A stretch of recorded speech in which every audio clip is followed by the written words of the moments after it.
Bonjour à toutes et à tous. Aujourd'hui encore, l'actualité des faits divers nous ramène à une même question. Sommes-nous encore en sécurité partout, tout le temps? Mardi après-midi, au collège public La Guicharde, à Sanary-sur-Mer, dans le Var, le quotidien scolaire bascule dans l'horreur. Une enseignante d'art plastique, âgée d'une soixantaine d'années, est violemment agressée au couteau dans l'enceinte même de l'établissement et elle reçoit plusieurs coups, notamment à l'abdomen et au bras. Son pronostic vital est engagé. L'auteur présumé, un élève de 14 ans, interpellé rapidement et placé en garde à vue pour tentative d'assassinat. Selon les premiers éléments, l'adolescent aurait été repris à plusieurs reprises par l'enseignante pour son comportement. Aucun mobile idéologique ou religieux n'est retenu à ce stade.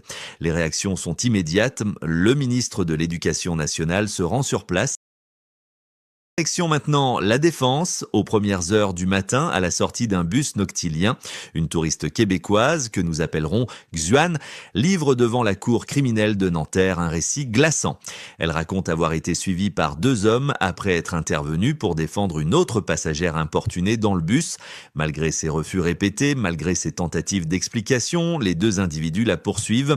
Quelques minutes plus tard, elle est agressée, frappée, traînée au sol, contrainte de subir une agression sexuelle. Pour survivre, elle mord l'un de ses agresseurs, un geste de défense qui permettra son identification le lendemain à l'hôpital. Les accusés contestent les faits. Le verdict est attendu. Ce fait rappelle une réalité brutale. La nuit, certaines zones restent dangereuses, même dans des quartiers ultra surveillés. Parfois, ce sont les petits détails qui révèlent de grands dysfonctionnements. Montpellier, un homme grille un feu rouge à vélo.